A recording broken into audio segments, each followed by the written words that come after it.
নামের একটি ছোট্ট গ্রামে কমলা নামের একজন মহিলা তার দুই ছেলে রমেশ ও সুরেশের সাথে বাস করতেন। সুরেশ অনেক আগেই বিয়ে করে তার স্ত্রী মালাকে নিয়ে সংসার শুরু করেছিল। আর কমলা তার বড় ছেলে রমেশের জন্য একটি ভালো মেয়ে খুঁজছিল। অনেক খোঁজাখুঁজির পর তিনি মালতী নামের এক গরিব ঘরের মেয়েকে পছন্দ করেন এবং রমেশের সাথে তার বিয়ে ঠিক করেন। বিয়ের পর মালতী রমেশের সাথে তাদের বাড়িতে চলে আসে। মালতী ছিল খুবই মিষ্টি ও পরিশ্রমী মেয়ে। সে ঘরের সব কাজ খুব সুন্দরভাবে করত আর সবাইকে শ্রদ্ধাও করত। কমলা মালতীকে খুবই স্নেহ করতেন, কারণ সে সংসারের দায়িত্ব নিখুঁতভাবে পালন করত। কিন্তু মালার মনে এই নিয়ে হিংসা জন্ম নিল। সে ভাবত শাশুড়ি মালতীকে বেশি আদর করে আর তার প্রতি অবহেলা করে। এই হিংসা ধীরে ধীরে বাড়তে থাকলো। একদিন মালা একটি চক্রান্ত করলো। সে ঘরের চাল, ডাল, তেল ইত্যাদি জিনিসপত্র চুরি করে নিজের ঘরের খাটের নিচে লুকিয়ে রাখলো।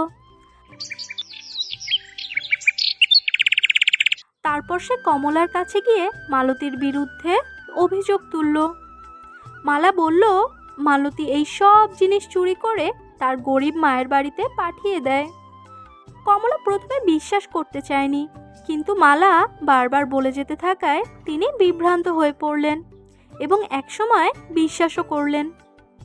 এরপর কমলা রেগে গিয়ে মালতীকে অনেক কথা শোনালেন আর তাকে তার বাপের বাড়ি পাঠিয়ে দিলেন।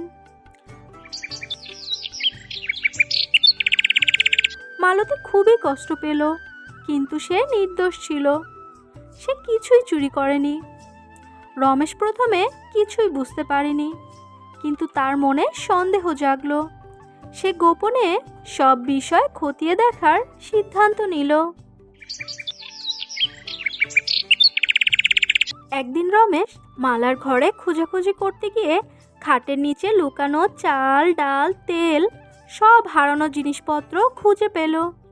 সে সব বুঝতে পারল এবং মালার চক্রান্ত ধরা পড়ে গেল। রমেশ কমলাকে সব কথা খুলে বলল এবং মালতী যে নির্দোষ তা প্রমাণ করল। এরপর কমলা মালতীর কাছে ক্ষমা চায় আর তাকে নিজের বাড়িতে ফিরিয়ে নিয়ে আসে আর এর সাথে মালাকে সতর্ক করে দেয়। মালাও তার ভুল বুঝতে পেরে মালতীর কাছে ক্ষমা চায়। এরপর থেকে সবাই মিলে শান্তিপূর্ণভাবে সংসার করতে থাকে। মালতী আবারও তার স্নেহ ও পরিশ্রম দিয়ে ঘর আলো করে তোলে আর মালা তার হিংসা ত্যাগ করে পরিবারের সবার সাথে ভালো ব্যবহার করতে শেখে। এই ঘটনার পর থেকে তাদের পরিবারে আরও বেশি ভালোবাসা ও বোঝাপড়া তৈরি হয় এবং তারা সবাই মিলে সুখে শান্তিতে জীবনযাপন করতে থাকে। ছোট্ট বন্ধুরা, তোমাদের আজকের গল্পটি কেমন লেগেছে কমেন্ট করে জানাতে ভুলো না কিন্তু। আর এরকম মজার মজার আরো গল্প পেতে আমাদের চ্যানেলটিকে সাবস্ক্রাইব করে বেল বাটনটি বাজিয়ে দিও।